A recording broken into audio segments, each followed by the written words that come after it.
लोगों के राजा बन सकते थे। तो श्री श्याम बाबा की अपूर्व कहानी मध्यकालीन भारत से आरंभ होती है। वे पहले बार्बरिक के नाम से जाने जाते थे। वे अति बलशाली गदाधारी भीम के पुत्र घटोत्कच और दैत्य मूर की पुत्री गौरवी के पुत्र हैं। बाल्यकाल से ही बहुत वीर और महान योद्धा थे। उन्होंने युद्ध कला अपनी माँ तथा श्री कृष्ण से सीखी। अब उनके बारे में थोड़ा और बताऊंगा मैं। आई थिंक वीडियो को ऑडियो को थोड़ा इम्प्रूव करने के लिए मैं इसका वो लगा लेता हूँ वीडियो।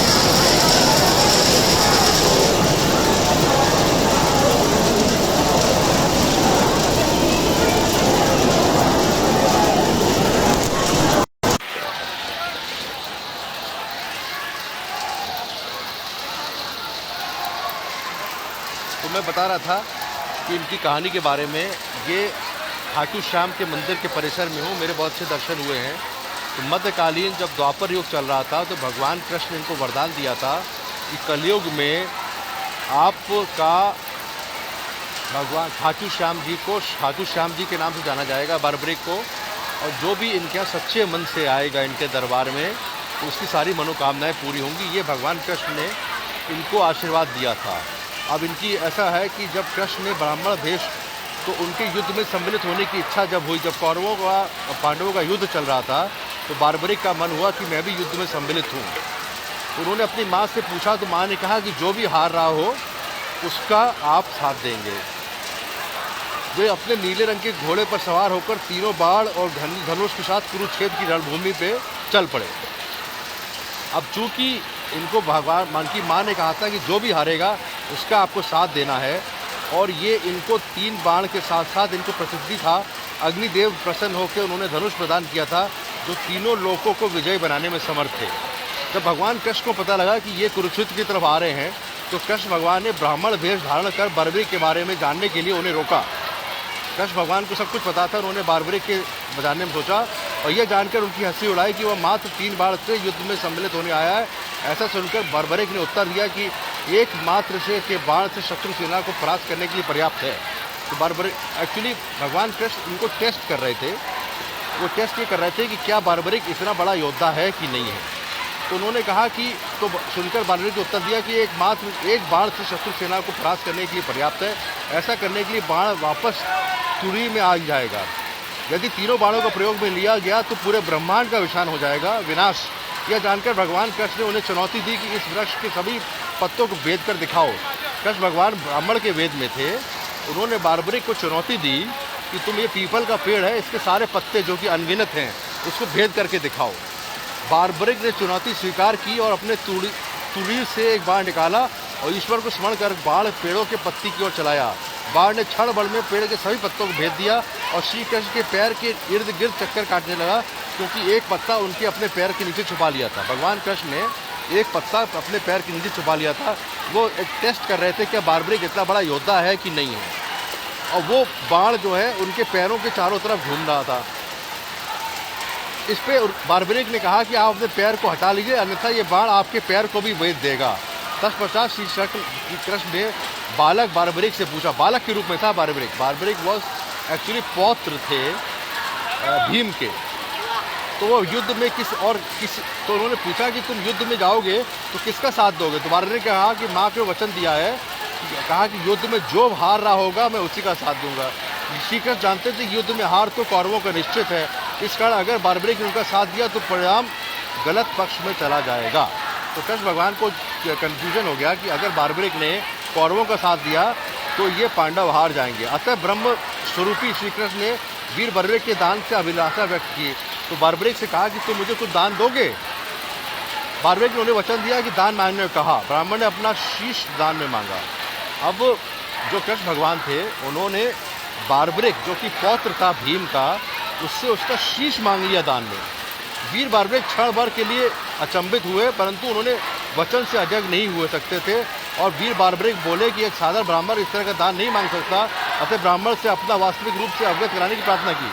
बार्बरिक ने कहा कि साधारण ब्राह्मण तो ये इस तरह का नहीं मानेगा। तो उन्होंने कहा कि आप है कौन, उन्होंने पूछा।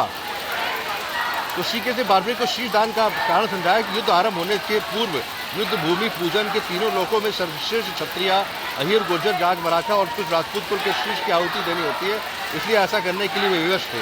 बारबरी ने उनसे प्रार्थना की, वे अंत तक युद्ध देखना चाहते हैं, तो श्री कृष्ण ने उन्हें प्रार्थना स्वीकार कर ली।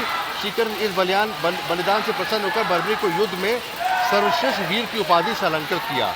बारबरी को उन्होंने अपना शीश दे दिया और उन्होंने कहा कि मैं इस युद्ध को देखना चाहता हूँ, इसलिए उन्होंने सर्वश्रेष्ठ वीर की उपाधि से अलंकृत किया।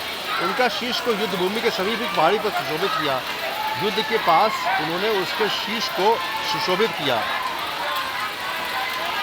जहां से बारबरिक संपूर्ण युद्ध का जायजा ले सकते थे। तो बारबरिक ने पूरा कौरव और पांडवों को युद्ध का पूरा जायजा लिया। फागुन माह की द्वादशी को उनके शीश का दान दिया, इस प्रकार शीश के दानी कहलाए। महाभारत युद्ध की समाप्ति पर पांडवों में ही आपसी विवाद होने लगा कि युद्ध में विजय का शीश किसको जाता है। अब बारबरिक को ने शीश का दान दिया। भगवान कृष्ण ने उसके उपलक्ष्य में कहा कि कलयुग में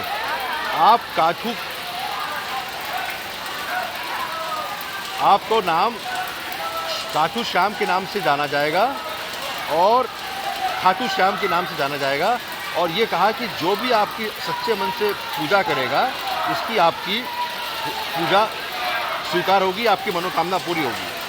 अब इसकी कहानी आगे बढ़ाते हैं। जब महाभारत युद्ध समाप्त हुआ तो पांडवों में ही आपसी विवाद होने लगा कि युद्ध में विजय का श्रेय किसको जाता है। तो श्री कृष्ण ने उनसे कहा कि बारबरिक का शीश संपूर्ण युद्ध का साक्षी है, अतः उससे बेहतर निर्णायक भला कौन हो सकता है। तो भगवान कृष्ण ने कहा कि भाई बारबरिक का शीश जो कि पहाड़ी पे देख के पूरा युद्ध देख रहा था, उससे पूछते हैं कि किसने ये जीत दिलाई है। सभी इस बात से सहमत हो गए, पहाड़ी की ओर चल पड़े। वहाँ पहुंचकर बारबरिक ने शीश ने उत्तर दिया कि श्री कृष्ण ही युद्ध में विजय प्राप्त करने में सबसे महान पात्र हैं। उनकी शिक्षा, उपस्थिति, युद्ध नीति ही निर्णायक थी। उन्होंने युद्ध भूमि में सिर्फ अपना सुदर्शन चक्र घूमता हुआ दिखाई दे रहा था, तो शत्रु सेना को काट रहा था। महाकाली श्री कृष्ण के आदेश पर शत्रु सेना के रक्त से भरे प्यालों का सेवन कर रही थी।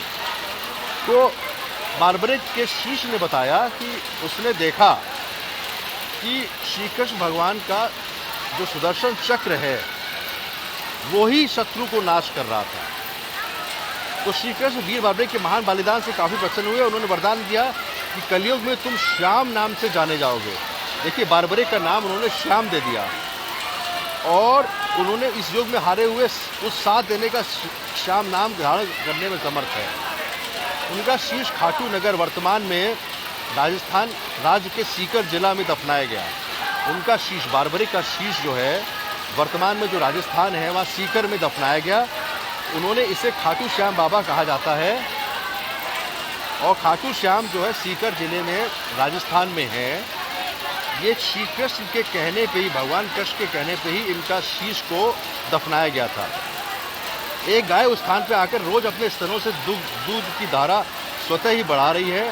बाद में खुदाई के बाद वह शीश प्रकट हुआ, जिसे कुछ दिनों के लिए ब्राह्मण को सुपुर्द कर दिया गया।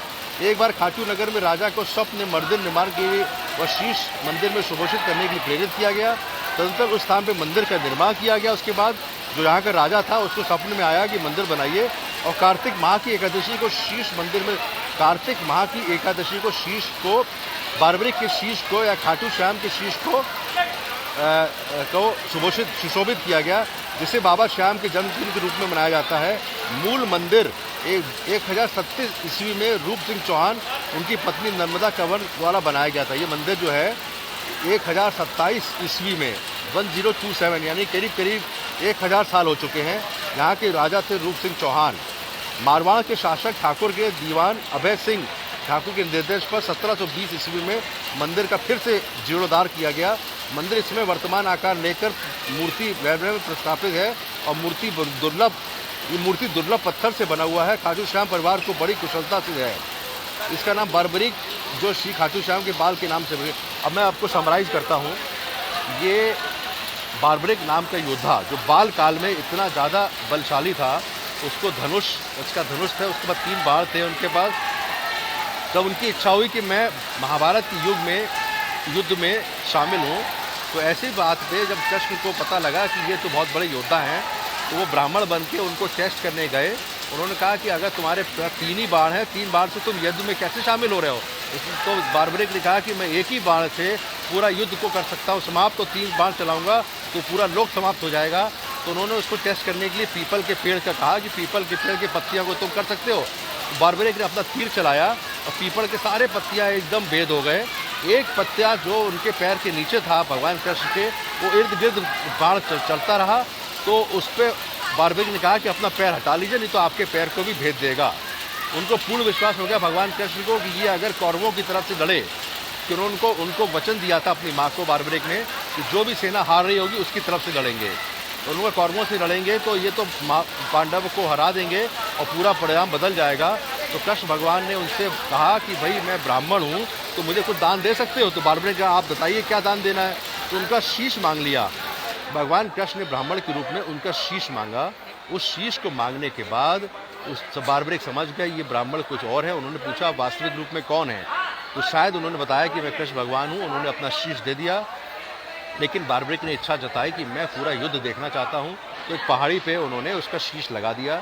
जब युद्ध समाप्त हो गया तो पांडवों ने कहा कौन जीता, किसने जिताया। तो पांडवों ने कहा कि भगवान कृष्ण ने कहा कि चलिए बारबरिक से पूछ लेते हैं। बारबरिक का शीश के पास गए। बारबरिक ने बताया कि मैंने पूरा युद्ध देखा है और युद्ध में केवल भगवान कृष्ण का सुदर्शन चक्र ने पूरा युद्ध का खेल किया है, और जो भी रक्त हो रहा था वो महाकाली देवी पी रही थी। और इस तरह से कंफर्म हो गया कि भगवान कृष्ण ने ही युद्ध जीता है।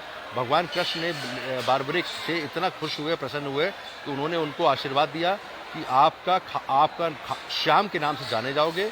जब यहाँ पे खुदाई हुई तो यहाँ पे खाटू जगह गांव है, वहाँ पे उनका शीश प्राप्त हुआ। उसमें से उसको 1027 में इसका मंदिर का निर्माण हुआ और 1700 में इसको वहाँ के राजा ने इसको, इस समय जो आप मंदिर देख पा रहे हैं वो इस समय 1700 ईस्वी में बना हुआ है और ये मंदिर सीकर में स्थित है।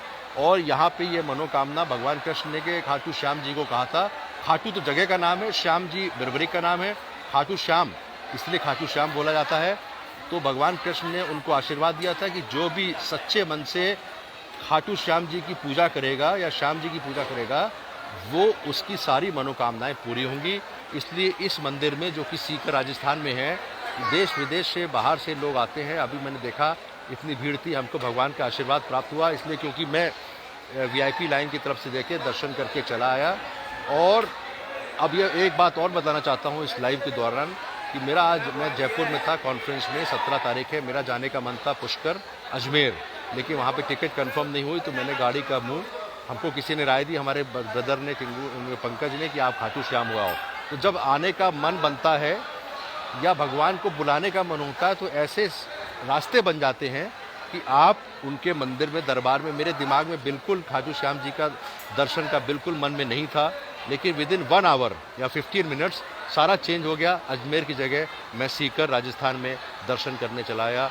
ये होता है भगवान का, जब बुलावा आता है तो आदमी का रास्ता उसी हिसाब से बन जाता है। डॉक्टर विवेक गुप्ता, दिल्ली अपोलो से सीनियर कार्डियोलॉजिस्ट, यहाँ पर खाटू श्याम जी के मंदिर में राजस्थान में 17 तारीख को आपको दर्शन भी करा दिए मैंने। ये देखिए पीछे दर्शन है, ये भगवान का दर्शन हो रहे हैं। ये इसको मैं थोड़ा सा और वो कर देता हूँ जूम। ये देखिए ये एरिया है जहाँ पे भगवान मंदिर है, यहाँ पे खाटू श्याम जी का मंदिर है। और ये खाटू श्याम राजस्थान में सीकर में है। और मैंने इसको जूम कम किया तो अपनी शक्ल दिखा दे। और इस तरह से हमने यहाँ का पूरा दर्शन किया और यहाँ के बारे में जानकारी प्राप्त की। और जो जानकारी मुझे प्राप्त हुई वो मैंने आप लोगों को इस फेसबुक माध्यम से बता दिया। मैं यूट्यूब पे भी डाल दूँगा। खाटू श्याम जी की जय, खाटू श्याम जी की जय, श्याम जी की जय, भगवान कृष्ण भगवान की जय, भगवान कृष्ण की जय, खाटू श्याम जी की जय। सबका परोपकार करें, सबका इच्छाएं पूर्ण करें। Thank you very much. 17 April 2022, doctor Vivek Gupta. Thank you.